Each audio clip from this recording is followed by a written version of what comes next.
बातमी आहे नीट पेपर फुटीची।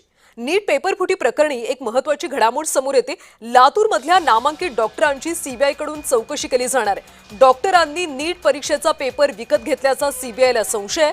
खासगी क्लास चालकांच्या नंतर नामांकित डॉक्टर सुद्धा आता सीबीआयच्या रडारवर आहेत।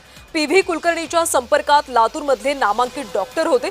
नीट पेपर फुटीचं लातूर कनेक्शन आता समोर आल्यानंतर सीबीआय कडून प्राध्यापक, खासगी क्लासेस चालक यांची चौकशी केल्यानंतर आता सीबीआयच्या अधिकाऱ्यांकडून लातूरमधल्या काही नामांकित डॉक्टरांची सुद्धा चौकशी केली जाणार।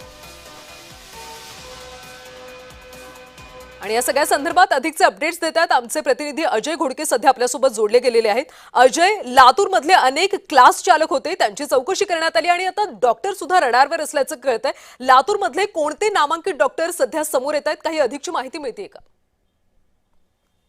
कल्याणी, आपण जर पाहिलं तर नीट पेपर फुटीचं हे जे लातूर कनेक्शन समोर आल्यानंतर निवृत्त प्राध्यापक पीव्ही कुलकर्णीला सीबीआयने ताब्यात घेतलं।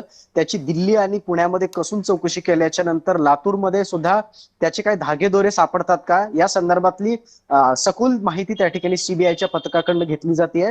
सीबीआयचं पथक काल नांदेडमधल्या एका खासगी क्लासेसच्या चौकशी केल्यानंतर ते लातूरमध्ये धडकलं। लातूरमध्ये सुद्धा खासगी क्लासेसच्या एका संचालकाच्या कार्यालयाची त्या ठिकाणी चौकशी करण्यात आली, परंतु त्यानंतरच त्या ठिकाणी लातूरमधल्या काही डॉक्टरांनी, नामांकित अशा डॉक्टरांनी सुद्धा पीव्ही कुलकर्णीच्या संपर्कात येऊन त्यांच्यासाठी काही नीट पेपर खरेदी केल्याचा, विकत घेतल्याचा संशय सीबीआयला आहे। त्याच्यामुळे लातूरमधल्या काही नामांकित डॉक्टरांची सुद्धा तपासणी सीबीआयने केल्याची माहिती समोर आलेली आहे। त्याच्यामुळे सीबीआय ज्या पद्धतीने या ठिकाणी या सगळ्या नीट पेपर फुटीचे हे जे धागेदोरे आहेत त्याची सगळी पाळेमुळे त्या ठिकाणी खणून काढताना आपल्याला पाहायला मिळते। आणि एकंदरीत ही जी डॉक्टर आहेत या डॉक्टर मंडळींनी स्वतःसाठी पेपर खरेदी केले की त्यांच्या कुठल्या नातेवाईकांसाठी पेपर त्यांनी खरेदी केलेले आहेत याची सुद्धा चौकशी सीबीआय कडून केली जाते। त्यामुळे लातूरमध्ये खासगी संस्था चालक आणि खासगी संस्था चालकाच्या नंतर प्राध्यापक आणि आता डॉक्टरांची सुद्धा चौकशी केली जाते। त्याच्यामुळे येणाऱ्या काळामध्ये चौकशीतून आणखी काय धागेदोरे उलगडतील हे पाहणं महत्त्वाचं आहे। धन्यवाद अजय माहितीसाठी।